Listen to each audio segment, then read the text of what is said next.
Thank you for tuning in to the BizNation podcast. My name is Kerry Zarb, and I've been helping business owners just like you go from headache to heaven in a heartbeat for over 20 years. I'll be giving you all the top advice for getting started in your business, but I'll also be speaking with some of the best business minds to inspire you with valuable insights to help you get ahead in your business. If you've ever hit a roadblock or lost your passion, then this is the podcast for you.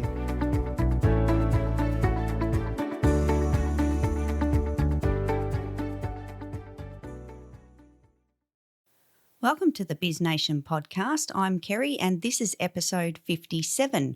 I'm so glad that you've tuned in for this episode. It's great to have you join us for this chat with Adam Adams from growyourshow.com. Adam has joined us from Denver in Colorado, and his business focuses on helping podcasters boost their exposure with marketing services, amongst other things. Although Adam focuses on the marketing for podcasts, he also translates this into any business marketing, and his wealth of experience and knowledge is why he's joined us today.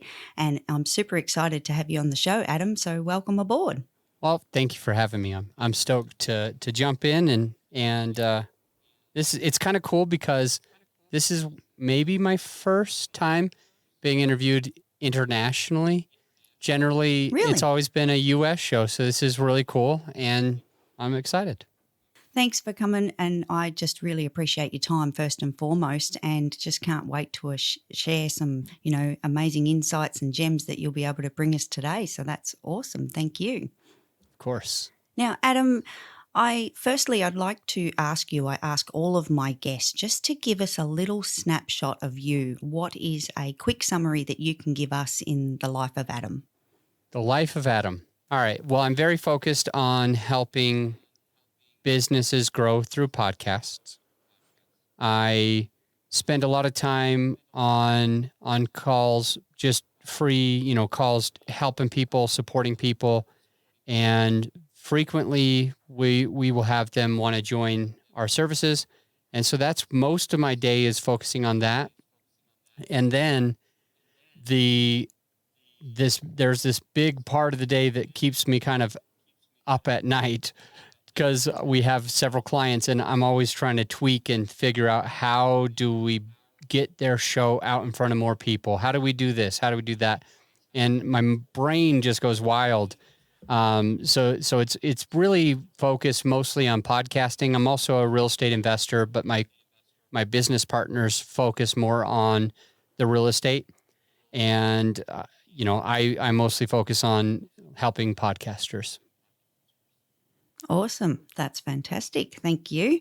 And let's talk about some marketing. That's why we're here today. So let's see what we can kind of, grab out of your brain and share with the listener. And my first question is, and this is a very broad question, what platforms should we be on? What's best going to serve us as a business owner for marketing space?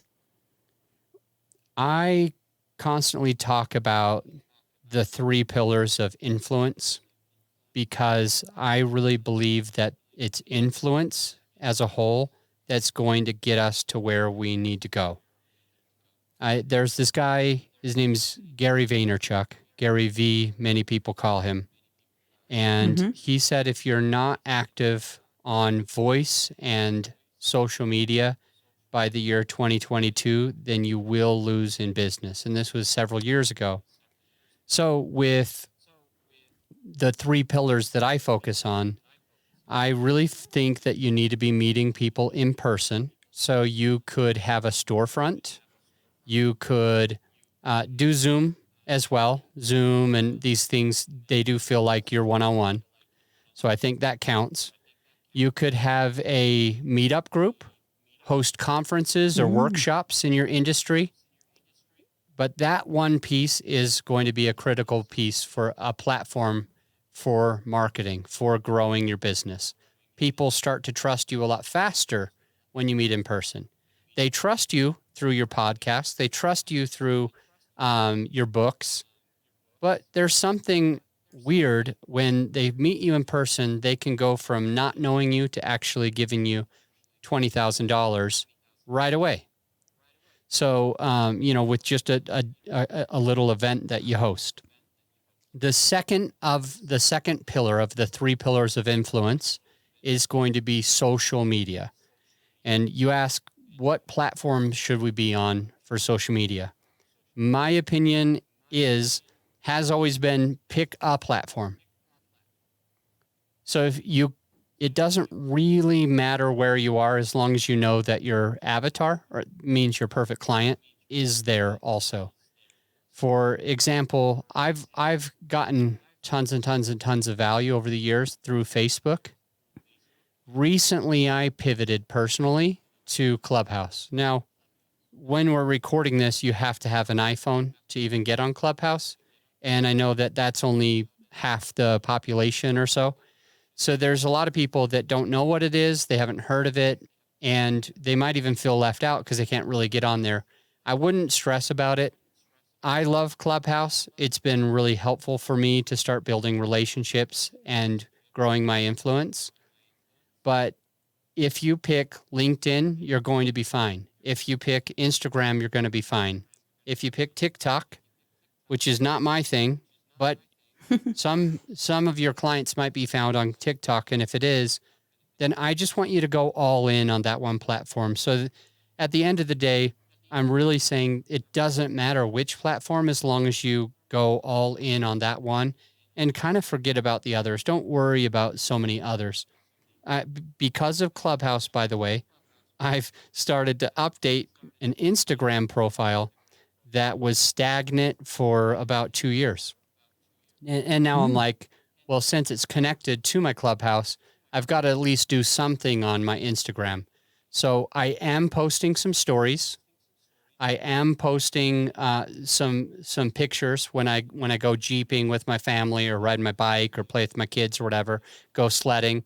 I am actually putting that up on my Insta, so that when the Clubhouse people see that bio, they can see that it's active, that it's happening, and they can kind of feel like they're part of my life. So I hope that's a good answer for platforms so far. Again, the first pillar is meeting in person. The second pillar is your social media presence. You want to be searchable. And then there is actually a third pillar that I think is critical. And a lot of people ask me, they say, Adam, what if I just do two of those? And my answer is, you'll fail. If you're listening to Gary V, you got to be in these places. And so the third pillar is actually called a thought leadership platform. And it's another place that folks need to be in. And I personally help people with their podcasting thought leadership platform. I don't help with any of the others. And I like the podcasting, and I have a lot of reasons why I prefer it. But for the listener, you don't have to do a podcast. A blog might be your best thought leadership platform. A Facebook community could be your best thought leadership platform. A meetup, which doubles as an in-person, could be your thought leadership platform. Hosting conferences, national conferences, also could be. Writing a book, a blog, a podcast, or a YouTube. Now, for the most part, for most people, I absolutely recommend podcasting well over YouTube, but it does depend. And so I would just say, with the three pillars of influence, if you truly want to magnetize people, instead of chasing them and trying to sell them, you want to actually pull them into your world through these three pillars. I highly recommend a podcast. Of course, that's self-serving because I serve podcasters, but I love podcasts. I think it really is helpful. But as long as you pick one of the things in the thought leadership realm, one of the things in the meeting in person realm, and that does include Zoom, and one of the things on the social media, and you go all in, I think you're going to be extremely successful. I love that. Thank you, Adam. I think that's given us plenty of options and plenty of choice, but it really comes down to your business and what you're looking for, how you want to show up. Sometimes it's what we're comfortable with. Like obviously here we're comfortable with the podcast space, but not everyone's comfortable to jump on video. So that's another consideration. But I think as business owners, we need to push ourselves beyond some of those boundaries and look for, those opportunities to reach people on that deeper level. And for me, that is the audio and video space. And that's where I really like to revolve and show up. But like yourself, Clubhouse has been a game changer. And not to, make this all about Clubhouse, but it's really such an impactful space to turn up with your, raw, authentic self. You can't send someone else on your behalf. It's all about you. So, but it's likewise, the podcast is the same kind of situation as well as the video space also. So yeah, that's amazing. Thank you. Of course. You're listening to the BizNation podcast. I would love to connect with you outside of the podcast, and you can find me on Clubhouse, Instagram, Facebook, or LinkedIn by searching my name, Kerry Zarb, or directly on my website at kerryzarb.club. And don't forget, if you need more support in your business, you can find the community on Facebook at BizNation Support Group.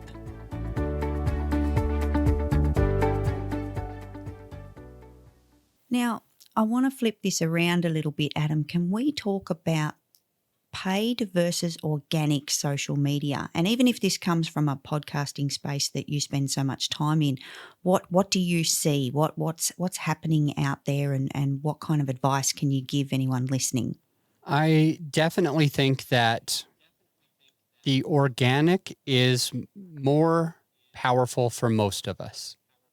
So that's not having to pay for it, leveraging it by adding value in the right places, like on social media, like on Clubhouse, like Facebook, like Instagram, giving. And we go back to that magnet where, if I can share a quick story, I look at the 1920s as kind of the real end of when pushy was really working. The 1800s, you needed to be pushy, you needed to be louder, you needed to be taller.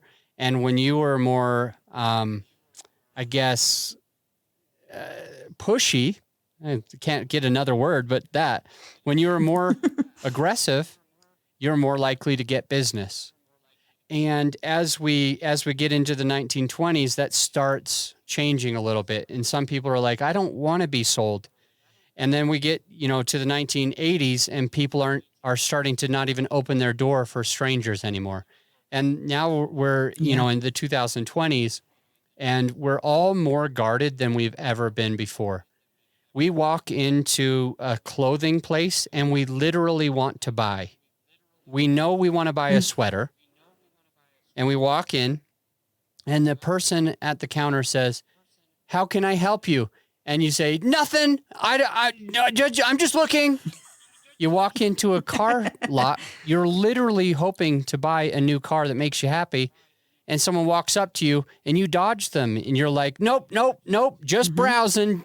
I'm not here to buy. Go away. I don't want to be sold, is what we're saying. We want to buy, but we don't want to feel that pressure. And so one thing that I have talked about is this new way of actually being able to get your clients to come to you is, instead of being like, I'm the best, you just say, here's some good content. This might help you. Take this and see what works for you.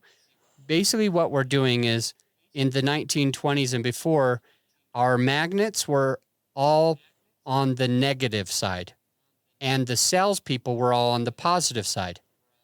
And because that was opposites attract, we were there. And then we start being against it. And so we're turning over to the positive side, being like, don't sell me. So if they come up with another positive, we cannot connect. They repel. And so what the salesperson now needs to do, what your business person now needs to do with paid or organic traffic is they just need to turn around. They just need to start pulling you in, show their negative side, and you've got the positive side. And this comes with you having messages like, hey, here's this thing. I hope it helps. Give, give, give, give. And the people, they're going to come to you and they're going to be like, why isn't he selling me? Why isn't she selling me? And they go, Kerry, just take my money. And then Kerry's like, Yep. oh, okay, happy to. And it completely changes. So that's really what I suggest, whether it's paid or organic. But with organic, some of the things that can really help that are really, really good. On Clubhouse, since we've mentioned it a few times, on Clubhouse, go into the rooms and add value. Add value to your perfect avatar. Just don't be like, I'm the best to help you do this, and if you don't use me, you're going to lose. Instead, just add value. And then people are going to DM you. That means direct message for anybody who's older than 50. So that DM you. So they'll send you a direct message and they'll say, Kerry, can I work with you? Hey, Kerry, do you take on clients? Are you currently taking on clients? Kerry, you seem like an expert in this field. Could you help me get this done and be happy to pay you? And then Kerry says, of course, be more than happy to. So that's the thing on Clubhouse. Then a couple of tricks on these other platforms. They will be like LinkedIn, Instagram, and Facebook. Here's the best tip for organic that you'll ever know. Now, I'm not going to sing it for you, but there's this American song, Darling, if you want me to be closer to you, get closer to me. And I'm hearing it in my head and I want to sing it, but I'm not going to do that on your podcast. But darling, if you want me to be closer to you, then get closer to me. What I'm talking about for social media is, darling, if you want me to engage with you, engage with me. So what I want you to do is start going in and engaging by the DMs, private message, reply to people, comment with people, go onto other people's pages, like it, comment on it. And when people come to your page and they like it or comment on it, you want to DM, hey, thank you for the like. How are you doing today? Or you want to go into the comment section of your Facebook or LinkedIn and you want to reply and say, thank you for your feedback, and ask a question. So what this is going to do is it actually triggers an algorithm within Facebook and these other platforms that allow that organic to be amplified and just much, much more powerful. It is more work, but it is organic work, and it's exponentially the value that you get from doing the engaging is exponentially higher. So most people post a question, or actually they post a link, which is even worse. So if they post a link, that social media platform shuts it down because that's an outside link. It doesn't keep them on Facebook. Yep. And today, the name of the game, again, going back to Gary Vee, today the name of the game is attention. Facebook wants attention. Yep. Clubhouse wants attention. YouTube wants attention. Apple Podcast wants attention.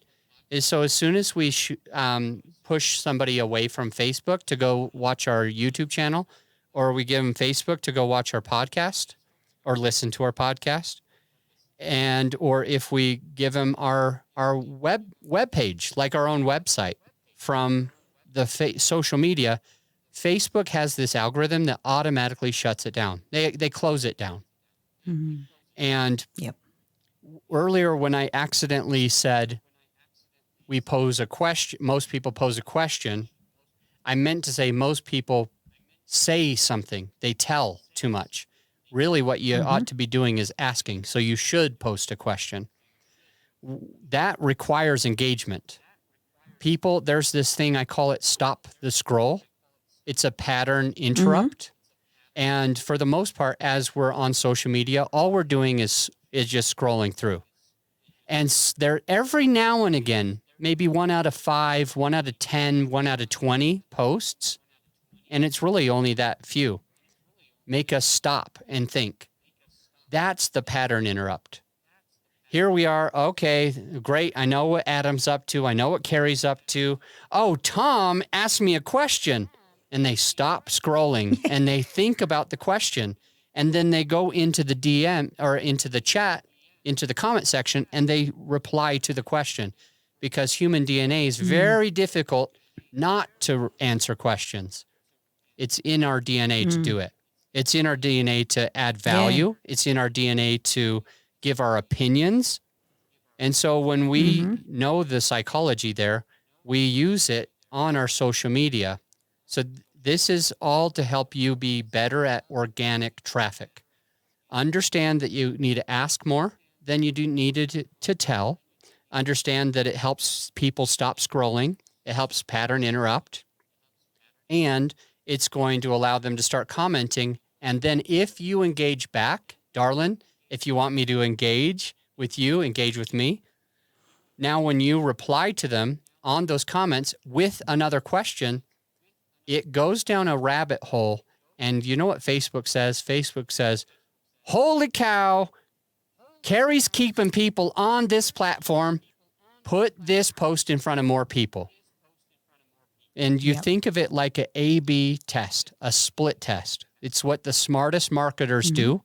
And Facebook is one of the smartest marketers on the planet. They're constantly putting Adam's post next to Kerry's post. If Kerry's gets more engagement than Adam's, then Adam gets shut down and Kerry goes next to the next person. And they put her against the next person. If she still shines against them, then they'll put hers against the next person. And as it climbs up the ladder, it goes from 10 total people that can ever see it, max, to 100 people that could totally see it, max, to 51% of all of your followers that could ever see it, max. And then if it passes that, then they show it to everybody.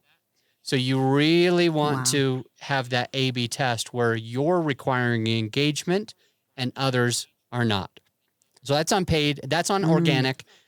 For paid, I'm gonna skip it, but I will say we do paid, we do organic, and I just think that if you can use those organic strategies, it'll take you to the next level. Yeah, I love that, and appreciate skipping the paid as well, because I think that's going to be a massive conversation. But I think for business owners, the organic space is so important. It's also, particularly when you're first starting out, you want to get your message right. You know, you actually you don't want to, open your paid situation and pull all this money into something that hasn't been tested, right? Like you kind of got to play in your little sandbox first and start, using the platform, no matter which one it is, and see what works and do some test and measure in your marketing before you start pulling the money in is where I kind of hang out. And that's something that I've believed in for a long time. So I think you've kind of, confirmed that for me as well, Adam. Thank you so much. That's awesome. The next thing I want to just quickly ask you about, I want to know more about your podcast, only because that's, clearly the space that you're in and intrigues me as well. And I think it'll actually help the listener. So can you give us a bit of, insight into your podcast and what's going on there? Absolutely. I launched my first podcast in 2017 and I sold it last year.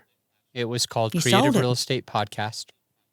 Wow. And I ended up selling the rights to it, all of the branding to it, to a friend who ended up we would do a co-host for a little while, and now it's just him. So it's kind of cool. Most people don't know that you can make money through podcasting by selling the podcast, but we did end up selling that first show. Since then, I've started the apartment investing show and the podcast on podcasting. So I sold the Creative Real Estate Podcast, and I'm launching these two new shows. Actually, one of them will be aired before this probably airs. It's called the Podcast on Podcasting. So the apartment investing show, I've done over 120 episodes. I have only launched it on YouTube, and I'm waiting to really push really, really hard after the Podcast on Podcasting launches on iTunes, on Apple, because I really feel like, and I don't know if you'll have to edit this out or not, but I really feel like it's it's better to full ass one thing than to half ass two things. So I put Mm. it all into, just like I mentioned earlier with all of the different social media, like you focus on one and then you focus on, you don't try to spread yourself too thin. It's the Yeah. same when you're launching your platform. I really want to put all of my eggs in one basket. It's not diversification for me. It's not fear of Hmm. missing out. Or what if somebody on YouTube doesn't see me? I don't care. I'm going to go all the Yep. way in on the podcast or all the way in on my YouTube channel. And I think that really helps. So it's on YouTube and I'm gathering everything to have a really strong launch. But the podcast that I prefer most to speak about is the podcast on podcasting, where the first 6 episodes, the first 6 episodes are actually a free course on how to be a better podcaster. Awesome. So we, instead of like putting a course on some website or charging for it, I put the good stuff in the first 6 episodes, made it a course, Hmm. and since then it goes every other. And I Mm. like this because I think it's going to be beneficial to anybody who wants to start a podcast. But every other episode is an interview, and the its counterpart is solo with just me. So Yep. I'll jump on an episode and I'll pour into somebody for like 3 to 5 to 10 minutes, just really give them one subject and that's it. And then the next episode will be me with somebody else for, 30, 40, 50 minutes. So that's kind Mm. of what it looks like. And the reason I do that is really, really important if somebody else is going to have a podcast. The benefit that you get with having guests on your show is that you can hack into their networks, and Hmm.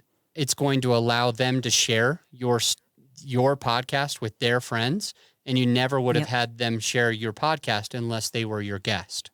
So Yeah. that's one of the things with having guests on the show. Another is that if your guest is your same avatar, the type of person you want to work with, then it's really good because their stories resonate with your audience really, really well, and it makes it really compelling for them to continue listening.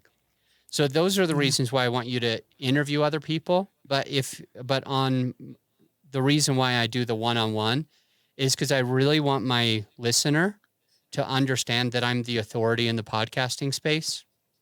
And if they're going to need somebody to help them launch or grow or monetize, do all the editing and everything, then we're their first choice. And I think that Mm. if all I did was interviewed other people, that they wouldn't really understand that I was their first choice. But when they hear me be able to pour into their business, pour into their podcast with my whole heart and soul, like even just like how I have tried to on this short episode today, with that allows them to say, man, I want to hire Adam.